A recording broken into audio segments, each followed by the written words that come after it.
Hi, and welcome to Shadow School. My name is Matt Sandbank. Today, we are making shark shadow puppets. Stick around to the end, and I'll show you a really important concept, which is less is more. Here are the materials you need for this shadow puppet. All right, let's make a shark. This one can fit on a single half of a cereal box. I've already broken that down, and it is a three-piece puppet. I'm going to start with a triangle that is shaped a little bit like this, kind of a triangle that's tilted up just a little bit. I'm going to join that to an oval like that. And then I'm going to flesh it out. We'll start with a fin, that, you know, emblematic thing. Everyone recognizes this about a shark, so that big fin. And then I'm going to round off this snout to about there. And then I'm going to switch colors just so you can see what we're doing here. The red is what we'll end up cutting out. Sometimes when I break things down into these shapes, it's a little easier to use two colors just to keep track of what is being cut out and what is just to help me figure out the basic shape and proportion of the puppet. We got a row of jagged teeth there, and then you could add teeth on the bottom, but I don't think I'm going to today. If you want a really toothy shark, then go for it. And we'll follow this part of the oval, and we'll just kind of connect this here with a little bit of a rounded bit by the mouth, and then let's add another fin down here. That's the first part of your shark. We'll end up putting an eyeball right about here. All right. Now, for the second part of the shark, we're just going to start with a big, long oval right here. We're going to go about to the edge, down to this fin, and we're just going to taper it off. That means making it get slowly smaller at one end and a little bit larger at the other end. And let's see, we'll add small little fins towards the back half of it. All right. Now for the tail, this is the third piece of the shark. Let's do two small triangles, kind of skinny, long triangles, kind of both pointing out like that.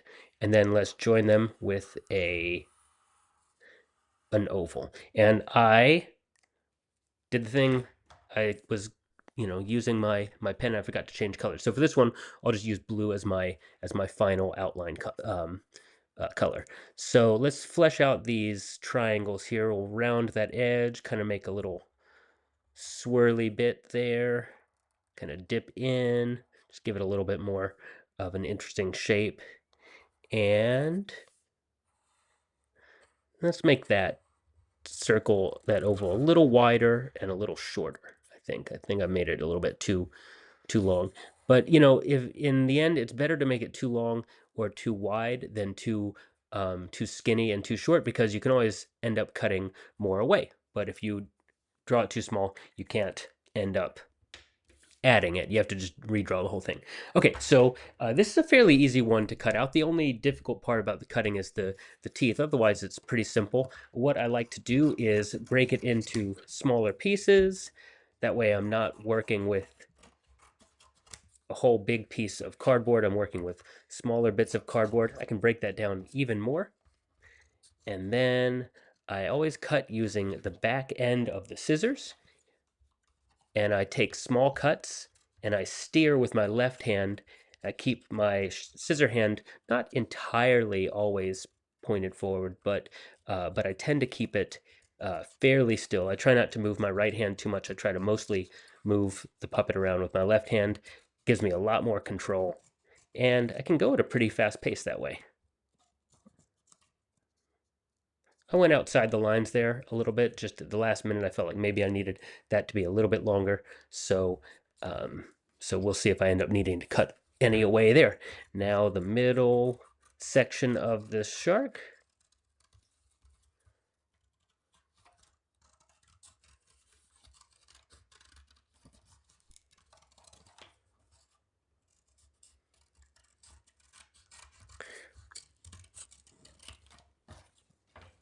All right.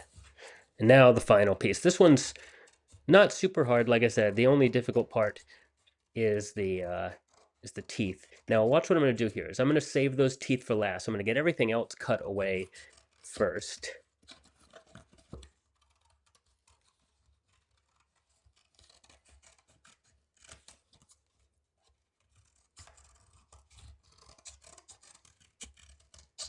Remember which color you're cutting. Red is the color for the top part of the shark. Now, I could use my technique of steering with my left hand and cutting with my right hand, but sometimes when I have really small nooks and crannies, I'll divide it into multiple cuts. Watch this, what I do with the teeth is I'll cut right to that point, and then I'll kind of make a cut down this way so I can reach in, and then I'll come in from the other angle, and then sometimes they fall away all by themselves. Other times I have to use my fingers to wiggle it loose, kind of like this, like kind of pluck that away. And one last tooth.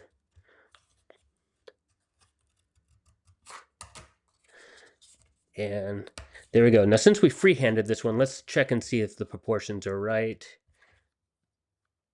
Yeah, that looks like it works just fine. So now let's go ahead and punch out our holes so that we can connect the puppet pieces. I'm going to punch in as far as I can there, then place it back over, see where it makes sense to connect, and I'll put a dot there. Hopefully I can reach that.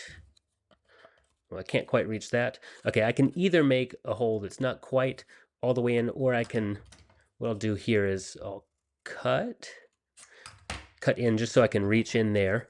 But you don't have to do this. You could have a puppet that you could just punch the hole as far in as you could. It would probably work just fine. I'm feeling in a perfectionist mood today, though. There we go. And we'll just put a little tape over here so that that puppet is nice and stable. Put it on that side. And on that side, no one will be the wiser. No one will notice that when it's on the shadow puppet screen. They might notice this tape hanging out over, so I'll just trim that away. Oh, there we go. Okay, and let's not forget the eyeball here. There we go. And let's see, punch out right about there, and right about there. We'll be able to reach that, no problem. All right, now we're ready to put this puppet together. All you need for this one is 2 brads, otherwise known as paper fasteners, otherwise known as metal doohickeys. What I like to do is line up those holes so they're overlapping, drop that brad through, pinch it, flip it over, and then separate the 2 halves like that. You don't want to press down too hard because you want your puppet to move nice and freely. And we'll do the same thing on this side. It doesn't really matter which side is on top or which is on bottom, but I would recommend for the tail having that one go on top. It'll make attaching your control rod, your flexi straw, a lot easier. All right. Final step, let's add these straws. You bend the straw, and if your puppet is flat on the table, you want your straw to be sticking straight up in the air. We're going to put 1 straw on the head of the shark, like so. And I made a kind of long piece of tape, not on purpose, but that's okay. It'll add some extra stability to that jaw. All I need to make sure I do is flip it over and put a little tape on the other side so the sticky part of the tape doesn't end up sticking to the screen. I'll add 1 more piece of tape to be safe. This one's a little shorter. All right, and then I'll do the same thing over here. Now you notice that this straw is almost to the end. I'm going to cut a little bit off the short part of the straw so that I can attach it to the tail without any part of the straw hanging over. Now this tail is so small, I'm going to end up probably wrapping the tape around the tail just so that it's extra stable. Let's see, that'll hold it on nice and tight. Sometimes it's helpful to have a partner helping you with this attaching these straws. That can be a little difficult sometimes. I've been doing this for a while, so I can usually do it by myself. But if you got a little sibling, maybe involve them in the process. Get them to hold the straw down for you. They'll feel like they helped with the shadow puppet. Make it a whole team effort. All right. And that's all you have to do. And there you have a shark, a really wonderfully creepy shadow puppet. But if you didn't want to take all the time to make that whole shark, you can still make a really effective shadow puppet using the concept of less is more. There have been shadow puppet shows where I suggest a shark with the fin alone. You don't even have to make the full shark. You just make a kind of a triangle like that, cut out a piece of cardboard for the ocean surface, and then have that fin go along the front of that. And the audience will imagine the entire shark underneath. It can be a really effective moment of theater without even having to make the entire puppet. There's lots of tricks like that that I use in my shows from time to time. Anyway, thank you so much for joining me today at Shadow School. My name is Matt Sandbank. Don't forget to click like and subscribe if you enjoy making shadow puppets like this shark with me. Thanks. Bye.